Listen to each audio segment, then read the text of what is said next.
Hey everyone, welcome back to the Dairy Raid. And after a brief hiatus, we are back with the offensive film breakdown versus Iowa. I apologize for not getting film out to you guys last week. Unfortunately, my all 22 connection did not come through. And even though I did put together a breakdown of the broadcast angle via my Substack, I didn't feel like breaking it down a second time. Because to be honest, I want to watch this film as little as possible because I'm as depressed as you guys are. Anyways, so let's get into it.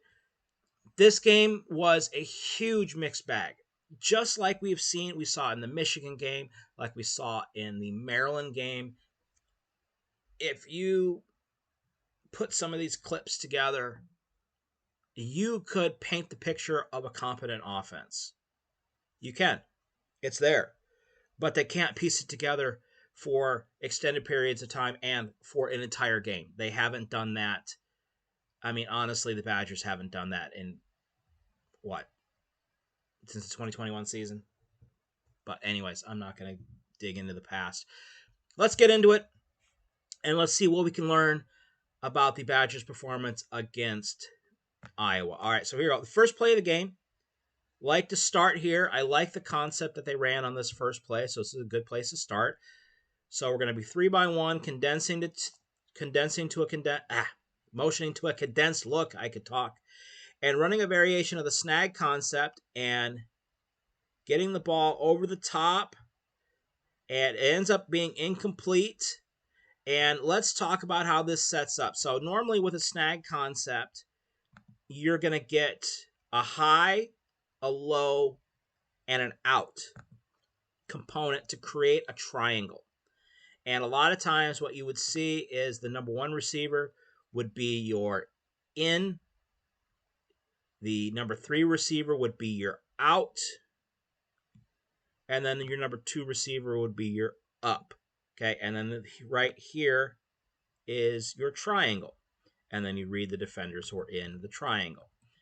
But the way that the Badgers ran it this time is we ended up getting our number 3 receiver is our low. We get our number 2 receiver is going to be our high. And then we're going to get our number 1 receiver is going to be our short. And the triangle is a little bit wider. And we're playing with this corner out here. And against Iowa's cover 6 in this look, that is a good play call. I like the design. I really do. And I like the play call. However, this play kind of epitomizes what we have here as problems with our offense. Number 1, okay, pass protection, it's fine, okay? Actually, probably one of the best pass rushing rep or pass blocking reps we've had all day. Timing, I am not a fan of Hunter Simmons' timing here. Collision, he should already be off of the number one receiver in the progression, the tight end. He probably is, okay, and then his eyes should be right here. And as soon as he collapses down, the ball should be out already. But he takes that extra hop, hop step right there. Hop, hop, hop. And then he throws a banana ball in there. This is reminiscent of me. This is a right-handed Alex Hornibrook throw. Except I don't think Alex Hornibrook had this much arm strength. And so he puts it up in a decent, it's a decent spot, but it needs to come harder and it needs to come faster. That's what she said. And because of that, he puts it in a spot where we give the corner. This is actually fantastic footwork by the corner down here. I talked about it yesterday on my Twitter with some people about, seeing offenses that have passing success against Phil Parker's defenses. You don't see many, and it's because of plays like this. Hey, corner is be able to react out on the number 1 receiver, ball in the air, flip the hips, and he's able to make a play on the ball above him. That's fantastic defense. This ball could have been in there tighter, could have been in there faster, and we could have had a completion. Um, it's a great effort. I love the fact that they took a shot right away. No problems with that at all. But the execution needs to get a little bit better. As a side note, from this all 22 film, there's times I have to pay attention, make sure I'm not watching Nebraska. Anyways, yeah, throw that ball harder. Okay, put a little zip on it. Okay, and if better, we get it up over his shoulder. So there's not a chance that this safety can undercut it and get to the ball. But it's a good effort. I like the play call at the beginning. It showed some aggressiveness that I'm not sure we saw much of in the rest of the game. All right, next up, still in the first quarter, we have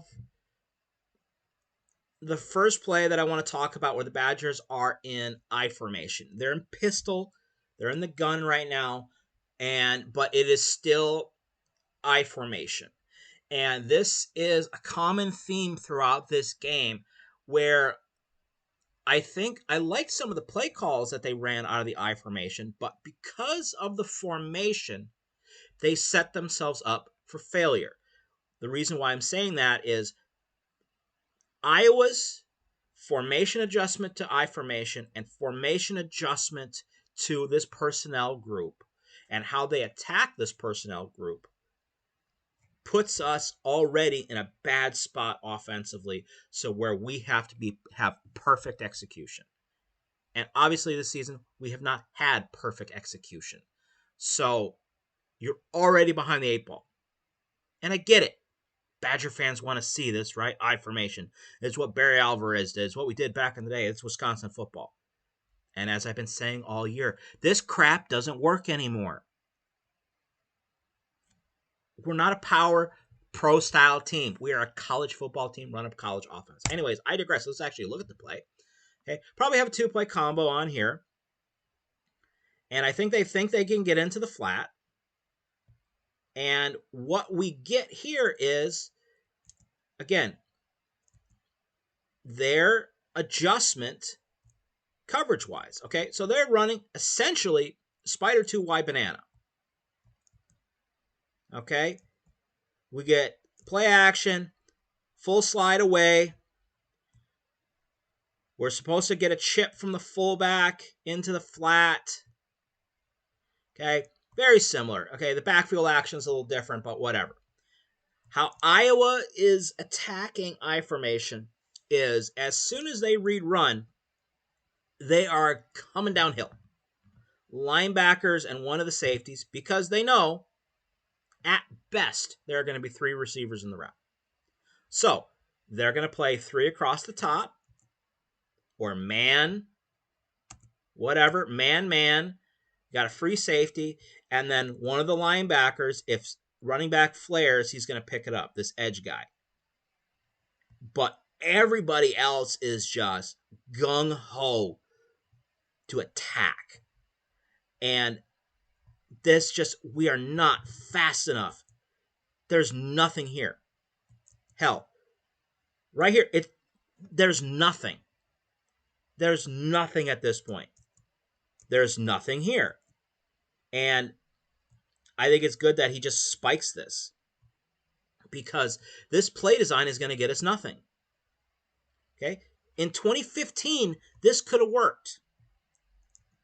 This could have worked. Why? Because we had a badass running back here that the entire defense is going to focus on no matter what. But he's not. Dylan Jones is a good running back. He's a solid running back. Are you putting him on par with the guys we had back in the day? No, of course not. And that's, bad to compare him that way. It's not fair to the kid. So, what does this do? They're not biting on the run fake. If they are, they're just, I'm going to attack the quarterback. And that's what happens. So let's look at the box. And again, you could just see how Iowa comes downhill. They're in a pro 4-3-ish kind of look with the outside linebacker up on the line.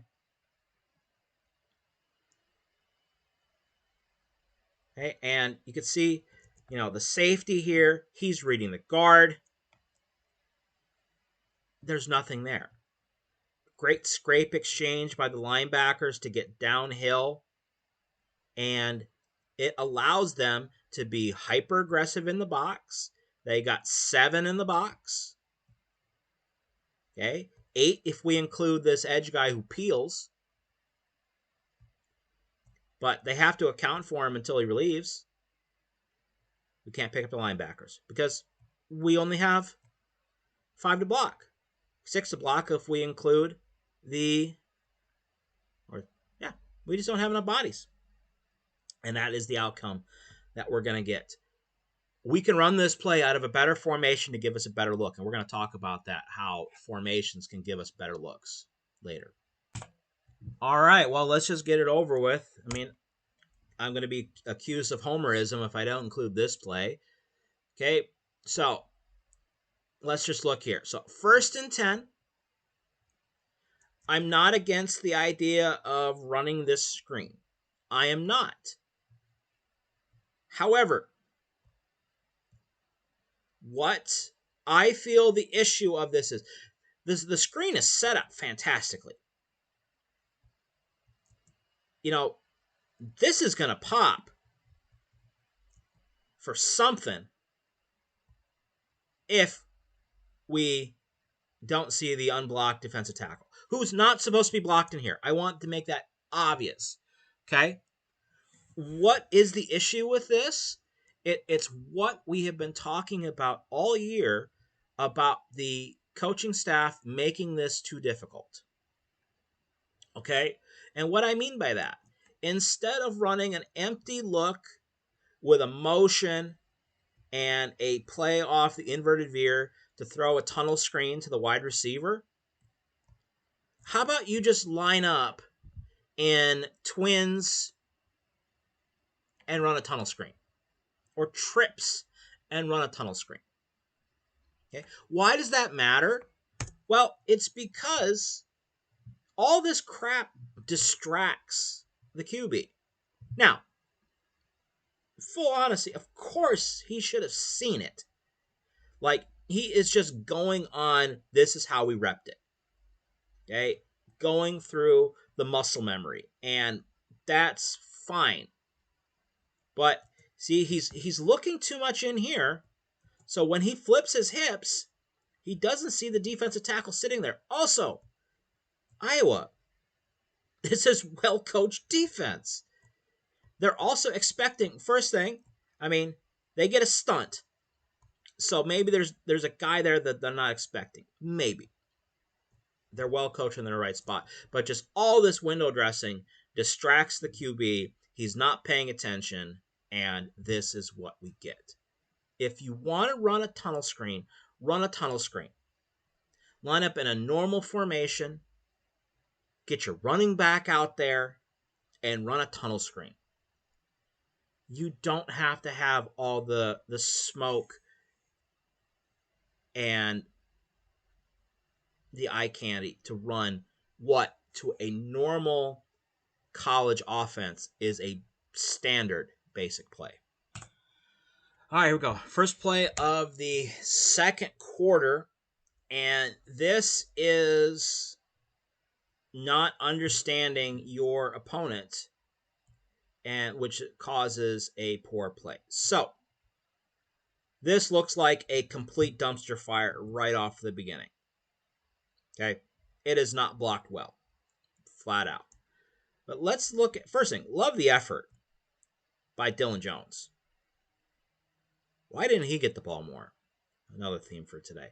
Anyways, so when we get lined up here, it is important for, obviously, these receivers are looking inside because they're looking for the snap. Fair enough. However, before you get set, you need to pay attention to what the defense is presenting you in front of you. What I mean by this is number 12 here, the outside linebacker. He is aligned over, and he's reading the number 2 receiver in this alignment. He is reading the number 2 receiver. You can see right there, his eyes are there.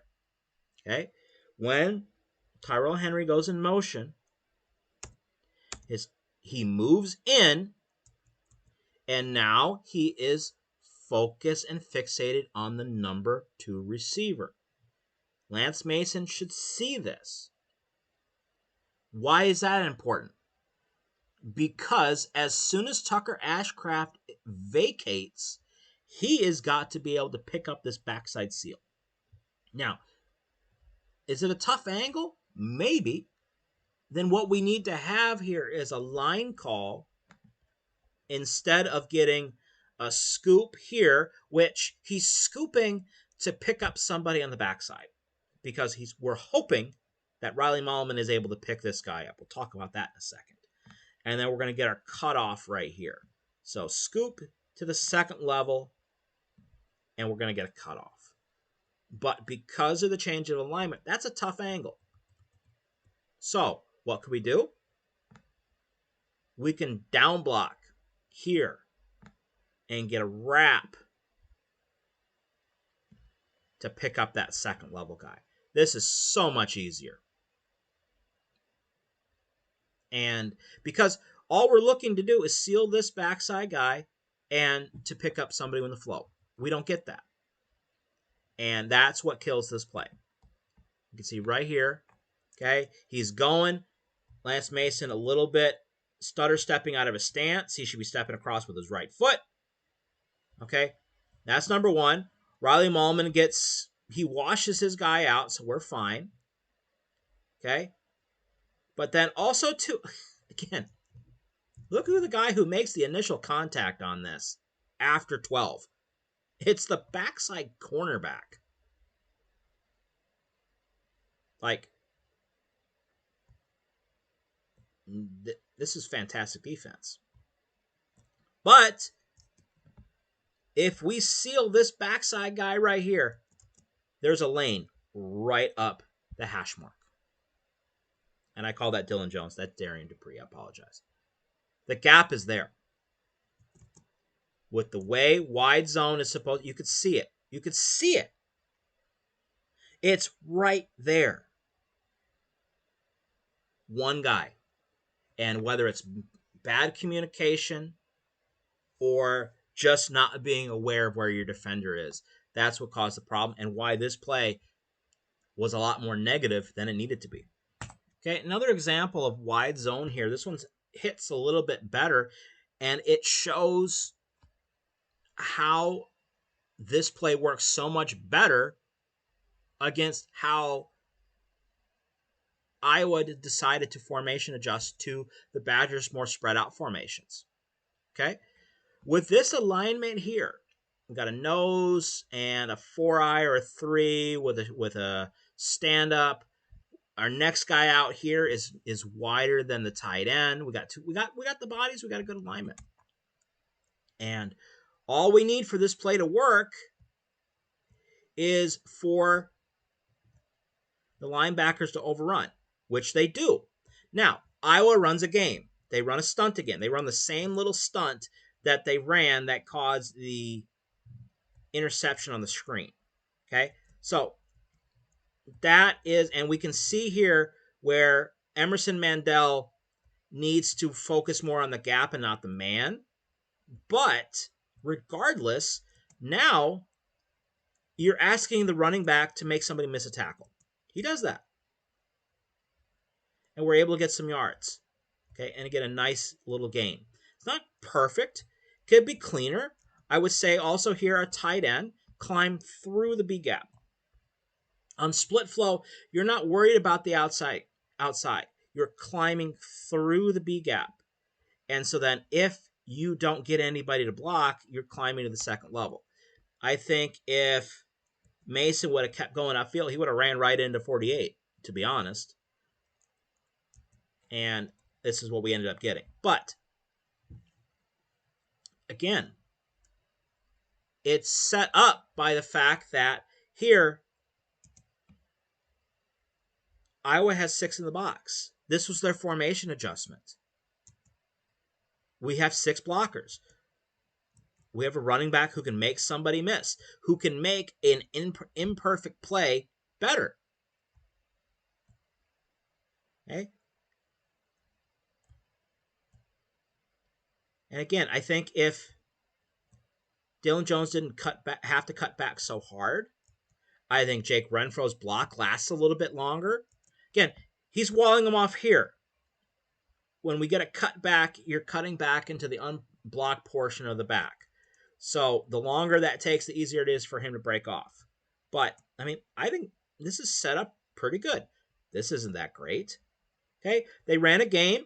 Emerson Mandel climbed through the gap. When he goes away, he ain't your responsibility anymore. Climb here.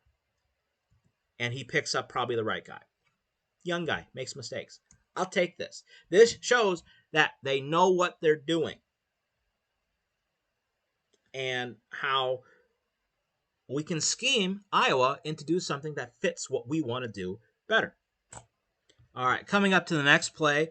The next play we're going to have, it actually isn't this one, but I just want to show in context to where we are. So we're going to be in a second and 13 after Iowa completely stuffs a play out of I formation, a theme that carried through the entire game. And the Badgers come out here in a 2x2 set. They're going to motion Chris Brooks in to chip. Okay? My question on this chip, and both of our chips, is what I don't like about having to chip everybody is, one, your first reads are now, I was just playing back, playing over the top. And when you need your checkdowns to be there, they are late. Because hey, you got to give the guys time to get off their chips so they can get into their flats. If you want to run a burst out and a dig with 2 flats, then just do it. What you can do is you go full slide. Is the chip necessary? I don't think so. Because let's get in the box angle. I mean, if anything, I think the chip actually helps the pass rush here because it widens him and puts him in the lane of the passing. But, with how this is lined up and how Iowa positions themselves, okay, is the slide correct in the protection? Yes. Okay? We're here to here. Okay? All that's fine. Running back. If we let 48 come off clean and we just get the running back out here to chip him, cut him, whatever, I think this play hits a lot cleaner. Because, okay, first read's not there. We're already on to our second read. Okay, we're going to see. Covered. On to the second read. Okay, nothing's here. The second read is right here, but he's occupied. Like, I know we're trying to say how bad our pass protection is here, and fair enough. But if you have to commit a receiver and a tight end and a running back into protection, maybe you need to shorten up your passing game so you don't need to have so many people occupied, because it's not helping. If anything, it helps the defense. They have to cover less. They can be more aggressive, and you are giving yourself less options. Okay, next up here, again, another example of a well-ran wide zone. And it's set up, again, because of how Iowa adjusts their formation. I like the split flow kind of aspect of this. Iowa has their strength over to the field side. Okay, they're over to that side also because it's the passing strength of the formation. We motion across. We know they're going to be aggressive downhill. And all we have to do is get this linebacker here to overrun, and the cutback is wide open. Okay? Well designed, well executed play, a play that we have proven we can do. Okay? And right there, this is the best block Kerry Kadanko has ever made. Climb, take him, finish him. Fantastic. Okay? He can do that. We're not overcomplicating it. Be big, be strong. Look at this gap. Okay? 43 is dancing around. He sees the backfield action. He wants to fit in here, which is where he should be. And we push, and we get vertical, and we create. Look at that lane. Look at the cutback. Why didn't we do this out of this formation 30 times in this game? It worked. Quit pussyfooting around with the I formation crap and just run this. It's there. It works. Okay? And we talked about it earlier about if you want to throw a quick out to a receiver, throw a quick out. You don't need to have him chip. You don't need to use a fancy motion. You got this. All right? So now you are asking the Badgers to protect with 5. By formation, by motion, now Iowa can only bring 4. Now you find what side gives you the best matchup.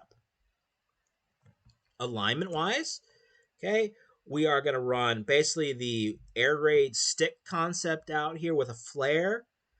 So we're going to fade, going to run a stick, and then we're going to run it out. We're going to run a quick fade. Okay, this is a super simple read. Okay, we can see this pre-snap right there. And as soon as he goes in motion and sees that the corner doesn't turn his head inside, we got man. Catch, flip the hips, rip the ball out. Don't even need that many steps. Okay, I don't think he even needs 3 steps. Stick the foot around, go. But we create space. Easy. Easy. Why aren't we doing this more? All right, we're going to run 2 more plays here, and then I think we're going to call it. We're just going to run these 2 plays in order and just kind of talk about how, maybe the management here of the quarterback position is a little bit off. I don't know why Danny O'Neil isn't playing. Yeah, he's thrown some interceptions, but he is one of the few people on this offense who has proven their ability to make plays when shit hits the fan. And it's things like this that, are we really trading off the potential for an interception for this? Okay. Now, Iowa, it's covered. Okay. They're running levels. Nothing there. Check down. Do we have to throw 5,000 miles an hour to a guy who's 4 yards away? I don't think so. I mean, the concept is what it is. I mean, it's the kind of thing where I think this type of play offensively plays into Iowa's strengths.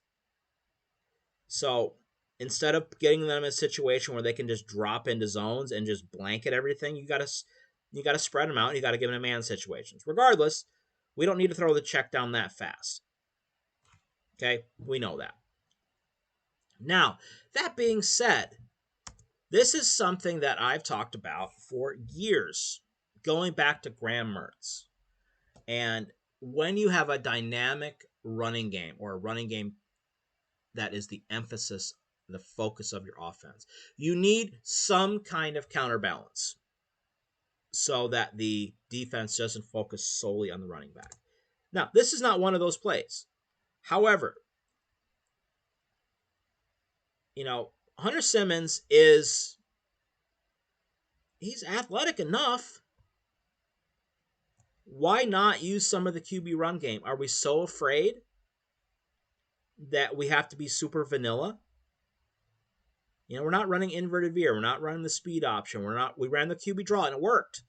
Okay. Let the guy move around a little bit. Because what do you got to lose at this point? I know some people are calling for Carter Smith. I think that is not going to happen because first thing, that kid's gone any second now, to be honest. But then also him being 175 pounds soaking wet, he ain't taking these hits right now, regardless. If you have a QB who can move, you got to be able to use them. And this is something that we have not seen these last 2 weeks, which allows defenses to tee off on the QB when he gets back in pass rush. It allows you to tee off on the running back in the run game because there's no threat from the quarterback. This is enough. Hunter Smith could run zone read. Hunter Smith could do more, but we decided we're not going to do it. And it's been a problem that the Badgers have had for years, and I don't know why. So we're going to finish up here. I said 2 more. We're going to go 3 more.